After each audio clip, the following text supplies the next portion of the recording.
when we play and when we make tunes, or when people make tunes, it's the subs that you're feeling, because that's something that will touch your chest and shake your legs. And if it's a B line that's incredible, like if we play at the end or we play at Fabric and certain places where they have quality sound systems, you can feel that shit come. It's like a tidal wave, you know what I mean? It's like, it's an unbelievable feeling. I mean, when we make music in here, because it's like metal trusses all over the place, it shakes. I've had untold people say, can you come turn it down please? Because it's just one of those things that actually travels, sound travels, but that travels straight through you, do you know what I mean?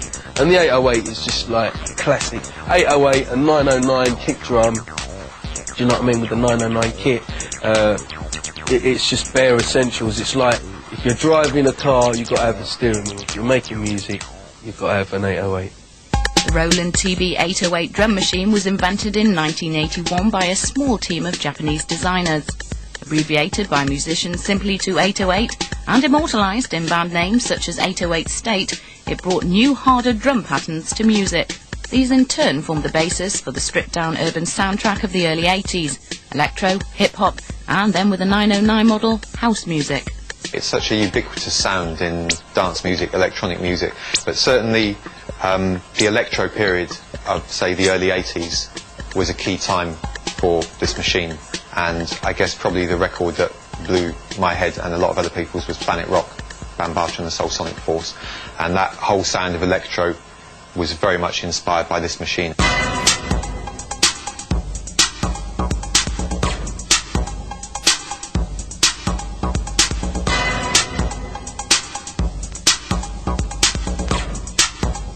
The night we went in to produce Planet Rock, I had done another rap record before with Bambaataa called Jazzy Sensation, which was pretty successful. That we had used a live band. So Planet Rock was the first record I made with a drum machine, and we didn't even know no one we knew had one. So we had to advertise in the Village Voice. We found an ad in the Village Voice, man with drum machine, you know, 808, man programmer with 808. I'll never forget it. It was like $25. And he came up, and, you know, I told him what to program, and then Bambaataa came up with an alternate beat from a record called Super Sperm by Captain Sky. So we did the beat, and then we did, you know, I had, you know, some ideas like the bass sort of that went with the kick drum. That was something I came up with to just sort of reinforce it and to give it a bass line, because I wanted a bass line, but we didn't want to come up with something that would distract from the beat. And it dared to be sort of dirty and things. It was just a bass line and a drum machine. Those two little bits of equipment, you know, picked up from a second-hand music shop or something. Recorded, it could be recorded on a 4-track. It wouldn't matter, you know. And it was, you know, it was that sort of real do it in your bedroom for next to nothing thing that I think was quite good. Yeah. Just really rough and ready sort of music, wasn't it? Didn't have to have a lead vocal, didn't have to have chords. When I took it home, I knew. I said to the woman who was my wife at the time, I said, we've made musical history. I really knew. That was before the rap. It was just the track, and I just said it sounds so different. I was like, oh, it's like what Talking Heads are trying to do, bringing in like Bernie Worrell, but we've actually done it. It sounds like true. It's like the Bronx meets, you know, Greenwich Village. It's uptown and downtown, and that was without the rap. So we knew, you know, I knew immediately. You know, I mean, on some of those records, when I did Walking on Sunshine, IOU, Confusion, I knew that they were, you know, that they were the shit, basically. Whilst Arthur Baker produced legendary, unique and uniquely legendary records with his hired 808, other producers hated the thing. This predated the, anyway, our use of it predated the 808 by about 4 or 5 years. So I think the 808 came out in 82 or 83 or something. And so when that came out, it seemed like a bit of a cop-out to me, because as well, you know, here we've got this amazing machine and we can fine-tune our sounds exactly how we want them, and then there's this like a preset machine came out. And although I thought the sequence on it was fantastic, I didn't really like the sounds that much at the time. I thought they were a bit wimpy, you know. Prior to the 808, drum machines were in a pretty bad state.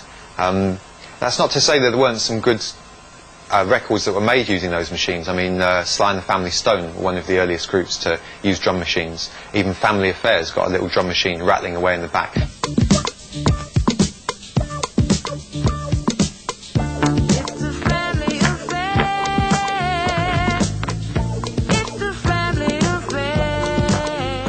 and they tended to be the kind of add-on section in a home organ.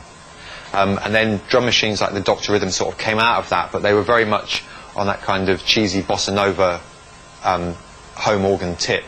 And then the contribution of these machines was that they freed that up into a much weirder and electronic sound and way of programming. So the whole way that you step program rhythms on here was very much different to what had gone before. It was interactive, it was programming, it was direct. And then the sounds had this kind of strange quality, and you can listen to the Roland machines and hear the evolution of sounds from the original kind of organ drum machine sections through to the 808, which was kind of, you know, the pinnacle of that development, I guess. Basically, when you go out in a club, you just want to hear something hitting you. You want to feel it in your chest, you know what I mean? And lately as well, the way the scene has gone on and type of production it's gone into, it kind of took out that 808 bass out of it for a little while, but it's back even stronger.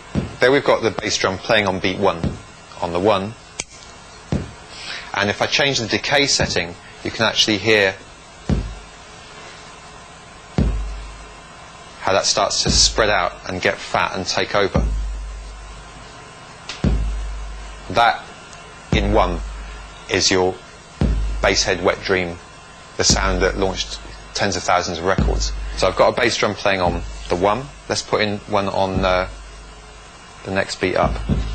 Okay, so we've doubled that. And the third one.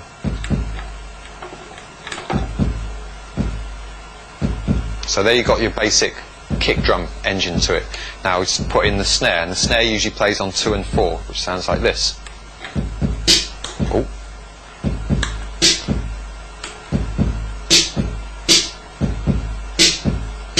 Slightly offbeat rhythm there, not quite sure what I'm doing, but that's one of the wonderful things about this, is you can just be hitting beats more or less at random, not sure what you're going to come up with, but if it sounds good, then you use it. And that's a key feature of these Roland machines. They're so easy to use that you could just play with them and get shit out that you would never actually think of programming in a million years. The thing is with 808 basses is it doesn't have to be a straight sound feeling. You can distort it, you can re-record it, you can put it through a processor and make something else out of it. What was interesting in the development of hip-hop and electro was it was a kind of reaction to the sloppy drummer, the human drummer who did, you know, tend to speed up and slow down and had a kind of... It became unacceptable because you wanted that kind of machine techno pulse to keep you rocking and solid. And obviously Kraftwerk and, you know, the whole German electronic sound had a big influence on that. And when that met the black dance funk aesthetic with Bambaataa and Planet Rock, and, you know, reaching back to P-Funk and Sly and the Family Stone, so say you did get an excellent mixture of sort of human and techno, the man and the machine, with the funk in there. So it's strange to say that a machine can funk, but it can if it's used right. Previously, throughout the 80s, we've been stuck with really thwacky, big, splashy snare drums, the sound of like big stadium rock, because the design objective seemed to be, let's try and get this to sound as much like a real drum as possible. And the 808 snare doesn't sound like a real drummer, but it does sound really funky. It's really crisp, and it is the snare of house music, isn't it? I think one of the most telling sleeve notes in 80s music is on the first record on Def Jam, which is TLA Rock and Jazzy J, It's Yours. The credit is reduced by Rick Rubin. And I think in the 80s, where production became so much a part of pop music, whether it was Jimmy Jam, Terry Lewis with soul music, or people like Trevor Horn with pop music, suddenly music was reducing itself.